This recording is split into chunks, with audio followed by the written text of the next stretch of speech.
les amis, Eric Perrault, nous sommes le 16 août 2022, il est 16h41 en Bulgarie. Je suis en train de travailler sur mon camion, mais j'ai pas la tête. J'ai pas la tête à ça, je veux dire pourquoi, c'est parce que depuis au moins un an, j'ai une chaîne, deux chaînes YouTube, qui m'attaquent, qui profèrent des insultes, des accusations terribles, terribles, contre moi, mais aussi contre l'ami Lolo. Et depuis longtemps, j'ai des amis qui me disent, mais Eric, pourquoi tu ne te défends pas? Pourquoi tu ne montes pas sur leur live? Je dis non, ça va s'éteindre. Au bout d'un moment, ils vont en avoir marre de raconter des conneries. Et je vois que ça s'éteint pas. Donc je vais être obligé de m'adonner un exercice qui me fait horreur. Alors pourquoi j'ai pas voulu monter sur leur live? C'est parce qu'à partir du moment où vous avez affaire à des procureurs qui ne sont que dans l'attaque, on ne peut pas parler. Parce que quoi que je vais dire sur leur live, je serai un menteur, je serai ceci, je serai cela. Donc, à la vue de la dernière vidéo de ces gens-là d'hier soir, que j'ai enregistrée, vous imaginez, j'ai décidé qu'effectivement, j'allais me défendre. Je vais me défendre en vidéo. C'est-à-dire que, alors vous me laissez 7 ou 10 jours, parce que j'ai quand même un camion à faire, et puis je n'ai pas qu'à ces gens-là à m'occuper, mais je vais vous faire un gros crash. C'est-à-dire que j'ai pas mal de documents sur moi, d'échanges de mails, d'extraits de vidéos, de comptes qui ont été tenus scrupuleusement par moi. Eh bien, je vais vous faire une vidéo. Voilà, comme ça. Alors pourquoi je fais ça? Parce que je me rends compte, vous savez, les mots ont de l'importance. Les mots en français, justement, l'avantage du français, c'est que c'est une langue qui est très très précise. Et les mots sont importants. Alors, à partir du moment où on joue sur les mots, effectivement, on peut faire croire n'importe quoi à n'importe qui. Et comme ils partent du principe qui me disait tout à l'heure Maurice, à mon ami, qui ne dit mot consent, ben non, je ne consens pas à ces attaques. Donc je vais faire une grosse vidéo. Peut-être même qu'elle sera tellement grosse qu'elle sera peut-être en deux parties. Parce que je vais vous montrer les documents en originaux, je vais vous montrer la photo de cette maison, etc. Je reviendrai sur l'erreur technique qui a été faite sur cette maison, parce qu'il y a eu une erreur technique, effectivement, et je n'ai jamais dit le contraire. Et je vous expliquerai le pourquoi, le comment, de la genèse de tout ça, finalement, et tout ce qui est brodé autour, tous les mensonges qui viennent. Le problème, c'est ça, c'est que au bout d'un moment, ils sont à court d'arguments, parce qu'ils répètent toujours la même chose. Donc il faut en rajouter. Ah oui, c'est une vieille technique sur Internet. Hein. Il faut attaquer des gens qui ont un petit peu de vue, des gens qui sont un peu connus. Et ça leur ramène du monde. Hein. Comprenez bien que, moi maintenant, parce que j'ai un peu plus de 5000 abonnés, c'est vrai que c'est plus l'époque où j'en avais 21 000, un peu plus de 21 000. Mais ils font ce qu'ils appellent, pour eux, il faut 1000 vues, quoi, hein, le buzz. Voilà. En s'attaquant à moi. Bon.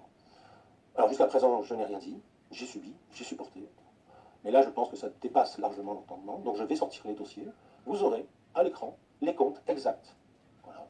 Et vous pourrez juger par vous-même de savoir si Eric Perrault est un escroc ou pas.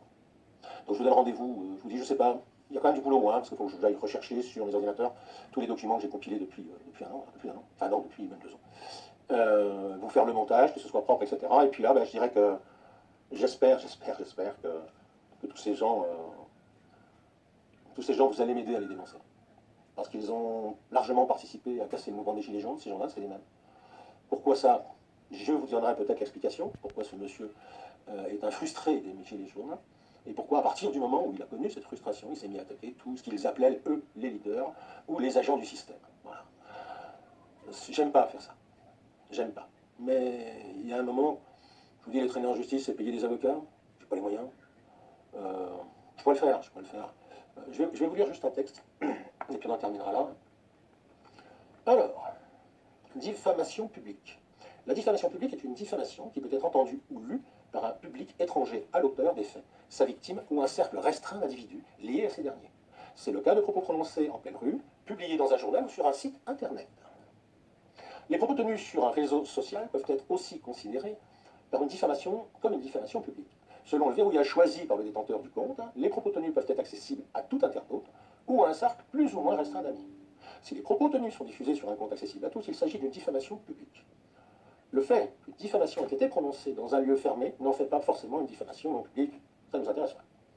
Je vais sauter une diffamation non publique, parce que là on est largement dans une diffamation publique. On peut demander le retrait du contenu sur Internet. Google, YouTube sont pas très chauds pour ce genre de choses. Ils aiment bien, finalement, ça leur fait des vues. Le signaler à la police ou à la gendarmerie. Bon, je suis en Bulgarie, vous voyez le résultat.